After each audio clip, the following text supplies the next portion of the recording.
Hi, everybody. Welcome to episode 162 of Radio 815, the podcast dedicated to examining the works of writer, director, producer J.J. Abrams and his extended Bad Robot universe. I'm Matt Crandall, here with Marcelo Inostroza, as we continue to look at some of the earlier films of J.J. Abrams. Today, we're talking about a movie that he produced and has a cameo in. It is not something that Bad Robot crafted and spent years and years on. It seems like somebody called in a favor, and part of that favor was helping to get this movie made. It is 1999's The Suburbans, which is about a band from the 80s who had one hit, and now as the 90s are about to turn to the new millennium, a record exec comes out of the woodwork and says, everything old is new again. Suburbans, we want to take you. We want to make a reality pay-per-view extravaganza where we put you guys all in a house and we build up to this big concert that you're going to do, because, you know, in the 90s everybody cared about the 70s, and now that we're almost at the end of the 90s, everybody's going to start caring about the 80s again. So we're going to try and ride this train. And it is, you know, basically, what if the Wonders from That Thing You Do were four complete assholes? The song was shit, and we never saw them play a great version of the song live. Marcelo, how did you feel about this movie, that its main claim to fame is threefold? 1, 0% on Rotten Tomatoes. 2, box office gross, $11,000 total, which means hardly anyone even went to see this in what I'm sure was a very limited run before it went straight to DVD. And 3, that this features Will Ferrell in his, SNL heyday, Jennifer Love Hewitt at the height of her hotness at the late 90s, and features Ben and Jerry Stiller for some inexplicable reason in 2 small scenes. But what did you think of The Suburbans? I don't know where to begin with this movie. It's really interesting that you brought up that most of them are assholes, because as I was watching the film, I'm like, one of these people are going to be actually good people, right? Because the lead singer, I can't even fucking remember his name. He is going out or is married to one of the most beautiful actresses on the planet. She's in Heat. She was in The Leftovers. I can never remember her name. Amy Brenneman. So bad at this. Thank you, Amy. She is gorgeous, and the fact that this asshole can't commit to her drove me insane the whole fucking movie. I'm like, what the fuck is wrong with you? This woman is throwing herself at you, and this woman basically says in one scene, when they're in the bedroom, and her character is basically cautioning this guy, to be careful about this deal, because sometimes record labels who take bands that were hot in one particular decade tell them things, but then don't deliver on that thing, and and in the meantime, they take their whole music catalog along with their royalties, and they go running into the night like a bunch of thieves, right? I mean, come on. All you need for an example like that is Scooter Braun with Taylor Swift. So I really, really couldn't connect with these people, because I thought, like Matt, they were just all a bunch of assholes. The one guy that I wanted to punch in the face so bad throughout this movie, listen, I'm not a fan of his. Generally, there's only one movie that he's ever been in that I can stand him in. It's Will Ferrell. I'm like, I wanted to hit this guy so bad, because there's an early scene when Will Ferrell's character is getting married to his wife to be, right? And as something special at the reception, the Suburbans are going to play one of their hit songs, their only hit song. And fucking Will Ferrell doesn't know how to put on a bass properly. What the fuck is this? And the stupid drummer guy that looks like he has the most fucked up comb over ever is looking at his drums like he's like, what do I do with these? It's like they're learning to walk for the first time. And don't even get me started on their fucking bass player. That guy was a fucking tool. So this is where my red flags started popping off, because I was willing to give this movie a chance at the start, where we start with a flashback of the Suburbans in their heyday, and we see their one hit, and I'm like, okay, like, I'm willing to give this a chance. We quickly find out that the main guy that we're going to follow Danny, who is the writer and director of this movie, Donald Larder Ward. We see that he's going out with Amy Brenneman, and there's like this awkward running joke about them having sex and trying not to get pregnant, and like this horrible runner where he fakes an orgasm later, and it's like so awkward. But so we find out that like he doesn't want to commit. His beautiful girlfriend wants to have a baby with him, and he's scared of all this commitment. But they're going to their friend's wedding, and Gil, played by Will Ferrell, who I love Will Ferrell in general. He makes a lot of misses, but when he is on, he's really on. So like I love some of his goofy comedies, and when he shows up, you know, sometimes you can use him in a way that is either extremely stupid and goofy, but also most recently in the Hulu Disney Plus movie Quiz Lady, he played the host of like a Jeopardy style game show, and he was actually like really the heart of this movie in a weird way. And this is him in goofy stupid mode, because this is right around the time of, you know, Night at the Roxbury has happened. He's starting to build up credibility on SNL, but this is before like people knew what to do with Will Ferrell, and before Will Ferrell was really, you know, doing his own stuff, because it's well before Anchorman and even Elf. But he's about to get married to Perry Reeves, Ari Gold's wife from Entourage, but also she would play Will Ferrell's wife in Old School 4 years later, which is like so fucked up to see them playing a couple in this horrible movie, knowing that they would then play a couple in a great movie, like, you know, going to Bed Bath and Beyond for a nice little Saturday. And I'm like, I wish we had some of that energy. We have to perform our hit, because there's this chick here that if we perform our hit, I'm going to get laid. And so we're like, okay, fine. I guess it's the Mitch dude. It's Craig Bierko who's begging to play. But then when we cut to the scene of them about to play at the wedding, it is as if this has been the plan all along, which makes no sense that Craig Bierko was like begging because he wants to get laid, that they need to perform. And then they are all so inept that, yeah, Will Ferrell doesn't even know how to put a guitar on. And I'm like, which is it? They were either supposed to perform at this wedding, and that's why this stage and all this shit is set up, or like they weren't supposed to. And then it's not even funny that like they can't remember how to play, but then 30 seconds later, a switch flips and they do play fine. The tone of this movie just doesn't work,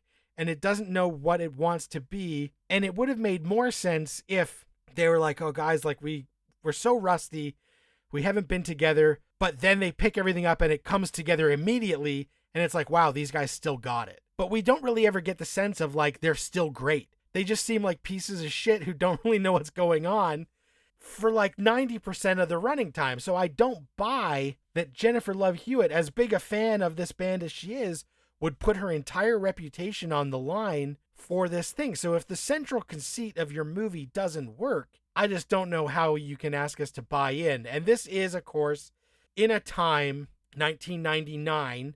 So this is when movies like American Pie are coming out and are about to hit it big. These comedies about stunted men who are behaving badly, and there's a lot of like homophobia and racism kind of baked into a lot of the jokes here. Ugh. Like, this isn't even that stuff done at a level that it would hold up beyond the moment it was made, but they never give us something to latch onto. And the deeper that the Suburbans go, the more unbelievable and screwed up it feels, but never in like a madcap, zany way. And I kept just wanting to be like, show me that these guys are competent musicians. Show me that this song still resonates and actually sell the hook of your movie. But they never bother to do that. You know, I was like, okay, Jennifer Love Hewitt has always been one of my crushes. But as I was sitting watching this car wreck, which I was trying to constantly deny, I was like, you know what? Because after you mentioned the conceit of the film, right? That it really, really doesn't work because these guys are basically imbeciles and we never see them use instruments properly, right? After the main conceit of the movie is revealed, frame the film in a different direction, right? You could have said the film is about this, but once the secret of the movie is revealed, make it about the Jennifer Love Hewitt character. Switch it, right? And and because you switch it from these ball bags to Jennifer Love Hewitt, these ball bags discover that they're actually good people and they still want to be musicians. But this film played to me like these guys were in a midlife crisis and they didn't know what to do. Like, for example, their fucking drummer is like, he's been married 4 times with 3 women and he wants to commit and he wants to do all these things. But every time I'm with him, I'm like, I don't like you. All I want to do is hit you. Yeah, his character drove me crazy because he's the guy that, had that weird comb over and they keep calling him Chubby Rory or whatever. And he is engaged to Bridget Wilson, who this is back in the days where she's coming off of Billy Madison, Mortal Kombat. Like, she's one of the hottest women out there. And I'm like, why is she with this guy? Makes no sense. And like one of the only funny, the only laugh I got out of this movie is a runner about how her ex is insane. Is just this crazy dude. They're like, yeah, he burnt down his house. Oh yeah? And they're like, yeah, you're just allowed to burn your house down. As long as like you don't claim insurance and nobody gets hurt, that's just something you can do. Not a lot of people know this. And so I thought like that was the only, literally that, and then the payoff to that later was the only funny part of the movie. But her fiance Rory, every time he's dealing with her children, and they try and make a joke about like how she's got these 2 kids who are, obnoxious, but there's scenes where like she leaves him with the kids for 2 minutes and they're screaming in the bathroom and like one pisses on him and he's like, I don't know what to do. Well, why is this guy so inept? This is obviously, if they're engaged, this is not the first time he's been in a room alone with these kids. But showing me that he can't even wrangle 2 kids for 2 minutes makes me think that he's an idiot, like an absolute complete moron. Why is this guy such a bad surrogate dad? Like, it makes no sense at all. I gotta point out, this guy is played by a guy named Tony Gumma, who co-wrote this movie. But guess what, guys? He must be a pal of JJ's, because this guy's IMDb is this fucking horrible movie, The Suburbans. Then he's on Felicity as a character named Dino. He's on Alias as a character named Ben. He's in Mission Impossible 3 as a character named Jim.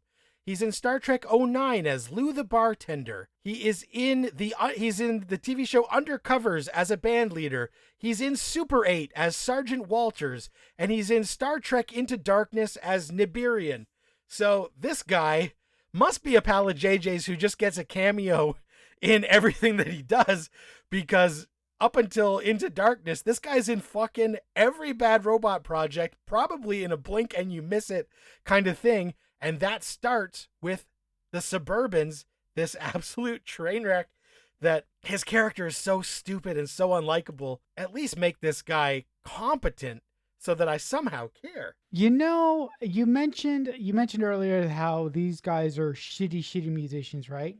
Well, the studio label that sets up like this VH1 comeback concert for them, and they have them shoot a music video that's fucking ridiculous as well. It's just an awful scene. There's a scene when they're all getting ready to play, and their bass player has a problem because whoever set up the system in the garage put the drums in the middle. And I'm like, dude, you guys are going to make a scene over the bass player complaining about the fact that the drums are in the middle and they're not in the back? What's wrong with you? And then they do something totally stupid. They make Will Ferrell's character to be a fucking moron. For some reason, he thinks it's possible for him to still be part of the band by somehow networking in from China. I'm like, motherfucker, if you don't want to be here, then tell them. Why are you fucking going on with the charade? And you're trying to make excuses, and you're trying to constantly think of excuses or ways to get out of this. Isn't that something that you would fucking say when you first met the music company that is basically taking your fucking 80s one-hit wonder band out of obscurity? Like, isn't that something that you would say in the meeting? Right. And it's funny because now, he probably could zoom in nowadays, but like at the time, it's just like, what the hell? And that record company meeting is where, Jennifer Love Hewitt is putting her reputation on the line for this show. And we get Ben and Jerry Stiller in this. And Jerry Stiller's basically doing a dress rehearsal to be Maury Ballstein in Zoolander. And he doesn't get any real funny parts, and Ben Stiller's just doing his like manic asshole energy. But again, there's no real jokes. Like there's a joke about how many contracts they have to sign and that they have to be signed by this time, but like nothing is actually funny. And there's moments where like you can feel like this is the moment that they thought was gonna hit and be really funny, and none of it plays. And I just kept wondering, like, the main dude is so unlikable and he's not even that good. Like I can't say like, oh, he's got this crazy charisma. I can see why Jennifer Love Hewitt might be drawn to him, or I can see why Amy Brenneman is drawn to him. Like you can't. There's nothing there. And I did appreciate that we get a lot of cameos from music people of the time. The movie opens with Dick Clark. We get Kurt Loder from MTV. Robert Loggia plays a guy who it's basically riffing on The Godfather, where they think that if they pitch something to him on his daughter's wedding day, he can't say no because he's Sicilian. And of course he says no to all of their dumbass ideas. And then there is a flashback to them being interviewed by like a rock journalist, and it's J.J. Abrams. He's got one line in the movie. He's interviewing them in a flashback. And then we see an infomercial for this pay-per-view thing, and it's $39.95. And later in the movie, we get a second infomercial where they have cut the price to $9.95, and they're giving like a bunch of free things, and there's a million product placements. And the voiceover of that second infomercial is Greg Grunberg. So Grunberg makes an audio, cameo in this. And so that's kind of our bad robotness, is that JJ produced this, but he actually shows up on screen, which is rare. And of course, you mentioned how much you like Amy Brenneman because of The Leftovers. The Leftovers, not Bad Robot, but is a Damon Lindelof show who would work with JJ on Lost. So there are sort of these connective tissues running throughout in this movie that just feels like it's supposed to be a joke a minute musical comedy, but none of the jokes work, and then takes a few weird left turns into dramatic moments that are supposed to be like these midlife crisis, trying to find your way through the world, what happens when your dreams don't work out kind of things. But none of these characters feel real, so none of it hits, none of it works. And that just drove me absolutely fucking crazy, because this is a genre I absolutely love. If there is a movie about a fake band, it is in my top 20 movies of all time. Almost Famous in the top 20. That Thing You Do in the top 20. The Lonely Island's Pop Star Never Stop Never Stopping in my fucking top 20 of all time. And this movie cracks the top 20. The top 20 shittiest movies I've ever tried to watch that I can remember, like in recent memory. It is so inept, and this blew my fucking mind. So not to fast forward too much, but there are a bunch of times where we kind of see them trying to do their big hit, and we don't really get the full thing, or like, something's going weird in the music video. So finally at the end of the movie, we get the big hit playing over the credits that the Suburbans had. And it's actually not a bad song. If they had showcased it better throughout the movie, maybe it would have been like an earworm, like That Thing You Do. And this is when I knew that like even the people making this movie did not give an absolute fuck once it was done. The song is 3.5 minutes long, and it's playing over the credits. And then the song ends, and the last 2 minutes of the credits play to dead fucking silence. They don't play the song again. There's no score. There's no nothing, because they knew everyone, if they saw it in a theater, they would be fucking gone by this time. And if they were watching it on video, then who gives a shit? But like, I'd never seen a movie that rolls its credits over nothing. Dead silence. The song ended, and nobody in the edit suite could be bothered to play that track again, or lay it in, or anything, or speed up the credits so that it matches the speed of the song. Literally 2 minutes of credits, dead silence. I'm like, this is unheard of. Wow. Well, you mentioned the credits. I didn't stick around for that long, because I was like, when this is over, I was like, okay, thank God. I wanted to see if any other Bad Robot people got shout-outs in the credits, and it was just Grunberg, because he wasn't credited for that voice thing, but he gets a credit shout-out. But there's no Matt Reeves or Brian Burke or anybody thanked in the credits, and they probably said, please don't. We should actually start like a Bad Robot meter. One thing that I had a question about. So we come to the third act, and we discover that the main character, after breaking up with Amy, because he's fucking inept and he won't commit on whether or not he wants a kid or not. After they break up, he goes into rehab, right? And he becomes a drunk, and he you know, he has to go on this like 7-day rehab program. And when we get to the third act, there's a wedding between his drummer and the woman that he's seeing. They're up there almost ready to take their vows. And we discover that the drummer slept with Jennifer Love Hewitt's character. And I'm like, what? You did what? And he's standing up on the altar going, it's too late. I'm I'm in too far already. I'm like, are you out of your fucking, what are you doing? But then the best laugh of the movie comes, like Matt said, this guy that's referenced throughout the whole film finally shows up. And I love the way that they did that, because it's the guy from it's the guy from White Collar, and it's the guy from Men in Black. It's a great character actor. He was on Sex and the City.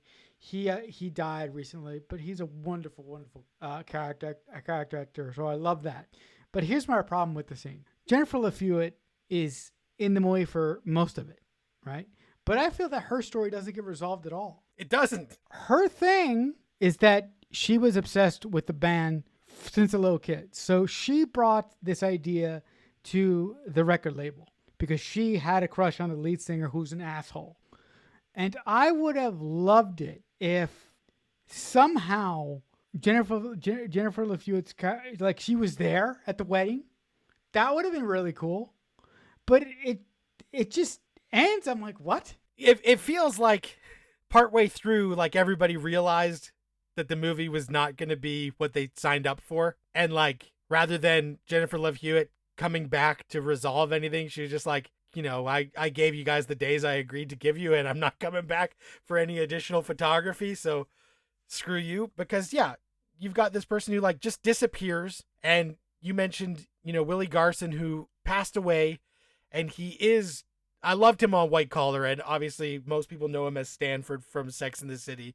But when he befriends the main guy, Danny, at rehab, and then Danny's like, I got to go to a wedding, can you give me a ride? And this guy from rehab's like, yeah, I'll take you. The only funny bit is when it turns out he's the guy who burnt down his house. He's the guy who was this crazy, and then him and his woman get back together. But, like, we also have heard that he was, like, kind of like this weird asshole. So I'm like, she's just going back to her abusive relationship. So this is funny, but it's also tragic. And they just throw on so many things where, like, if you want this to be the serious, you know, this guy who's trying to cope with his dreams not working out, him not wanting to commit to this woman, and then falling off the wagon and having to go to rehab, we gotta pick a tone. We gotta find a way to make this work. And it's like you're making this wacky comedy, but then you're trying to get, like, James L. Brooks level of pathos all of a sudden. And you're like, well, this is not Terms of Endearment where we can be laughing 1 minute and crying the next. You guys haven't pulled it off. This is not as good as it gets. This is as bad as it gets. So I'm like, you know, it's such an awkward tone that I just don't know what JJ would have seen on the page to say, like, I want to come onto this thing as a producer. And that's just what blows my mind, is that, you know, there are lots of elements that could have been good, where you're like a Will Ferrell comedy about an 80s one-hit wonder band trying to get back together. I'm like, okay, that's peeking my radar. Oh, but everybody in the band is an asshole. The lead guy is not Will Ferrell. He's going to be this dumbass. And, like, you're like, okay. And Jennifer Love Hewitt's going to be in it, and then she's going to disappear, and we're supposed to believe that she would have slept with this schlubby turd. And I'm like, what? Like, this, what is happening here? Why do you think, is it just that JJ was friends with these guys who wrote it, and he thought, like, I'm starting to gain a little bit of clout, I'll try and help you guys get this thing off the ground? What happened here, and why did JJ, and obviously he didn't think it was going to be like a turd he would have to distance himself from, because he appears in it. So when they were making it, he obviously thought this was going to be something hopefully good. Yeah, I really, really think that JJ has a really, really great mind. He's one of my favorite minds in the industry. But I think this is a JJ film where his friends asked him to do it, and because you, like you just said, he was trying to get some clout at the time. I mean, this is what, just like 2 years out from Alias, right? So I think this was JJ going, okay, you guys really want to make this movie? I got some power, and this is who I can get. And sometimes, and Matt, you know this as well. Sometimes when you read a script on the page, you're like, this is gonna work. This is gonna work. It's not until you actually get in front of cameras and you're like, holy, what, like.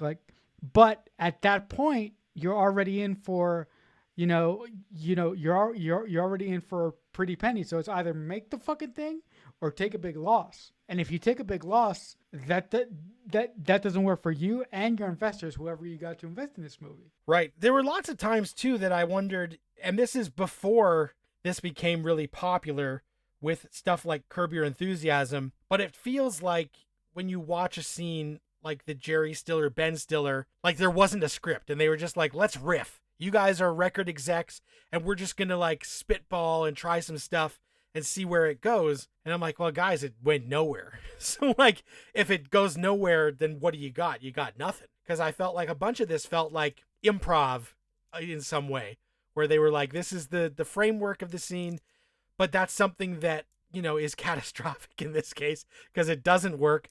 But only certain people can really pull that off. Like a Richard Linklater can do comedies where some of the scenes are kind of improv and like natural.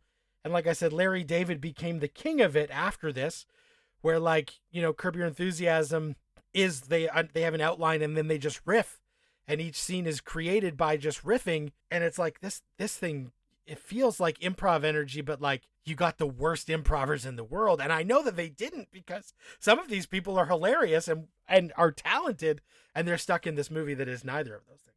You make a great point about Curb Your Enthusiasm and the way that Larry David does his thing, where they basically have an outline for the scene or what they want to achieve, and they say, go. But here's the critical point that you forgot. And I know you know this, but I'm doing this for effect. Larry David is actually funny. That's a big thing that these people did not remember. Tony Gumma and this other guy, I'm sorry, just don't got it. And because they didn't go on to like write a million movies after this that worked. They both did this, and then it was like, psh, done. Yeah, I'm curious if we're wrapping up now, but if you ever get to this point in your career as a writer and director, as you are, would you consider putting your name on a bad movie that you knew was bad, but you did it anyway because your friends produced it? Would you go that far? Would you try to help them as much as you could without putting your name on it? So here's the thing where I feel like if everybody went in with the best intentions and the movie is done and the people who made it are still confident that like they did what they wanted to do, then you can't remove your name off of it, right? If everybody is kind of looking around the room like, I don't know what happened, this thing is a piece of shit, right? Then you can be like, and this movie was buried. Now, I had never really thought much about it until we realized that it was a JJ produced vehicle. But then when I saw the cover art, I was like, oh, I used to see this on the shelves at Blockbuster all the time as like, and I think like, I said it grossed 11 grand, which means that like hardly, it played probably in 2 theaters just so that it would have like a qualifying run, and like 100 people went and saw it. But this was mostly like probably a direct-to-video play to go off the fame of Jennifer Love Hewitt, who was having, her star rising with I Know What You Did Last Summer movies, Party of Five, and that kind of thing. Can't Hardly Wait. And this was probably designed to just be like something that would sell DVDs, because this was the height of when DVD was really starting to take off, is 99 to 2005, the peak of DVD. And so I bet that when it was done, they're like, well, this isn't good, but if we stick Will Ferrell and Jennifer Love Hewitt on the cover, maybe it won't be an embarrassment. We'll still make some home video revenue. But also, you don't want to burn a bridge if you know that your friend has made a movie that you helped produce, they gave it their all and it turned out bad. You can't win them all. You can't tell the guy like, I got to take my name off of this. But also at this point, especially the name J.J. Abrams, everything he did previous was all Jeffrey Abrams, so people won't read into it. This is Felicity era, but I don't think anybody would ding him for this at that point because he was still just the Felicity guy. There were very few people who were tracking him who were being like, this movie was produced by the guy who wrote Forever Young and Regarding Henry. What the fuck? Like, it's only in retrospect. I'll just say, if JJ didn't take his name off of Gone Fishing, then he can't take his name off of this because they're both equally awful. I disagree. I would give Gone Fishing the leg up, but for me they're both neck and neck. But I think that'll do it for this edition of Radio 815. Listen, guys, if you want to get in touch with us with comments, questions, or what have you, you can reach out to us in two places. First, you can reach out to our email. It's radio815@aol.com, or you can reach out to us on social media if that's still your thing. We are available on X. Our handle there is JJUniverse815. If you want to speak to me personally on X as well, my handle is CreekFanatic88. But Matt, if the folks want to take on the impossible task of actually finding you, where can they go? Where can they go and do that at? We can just log some movies on Letterboxd, letterboxd.com/MDC3000. All right, guys. And on that note, I thank you for listening to this episode. And until next time, as I say often, we'll talk back soon. Radio 815 is a Balloonhead Productions presentation in association with Killer Newt Productions.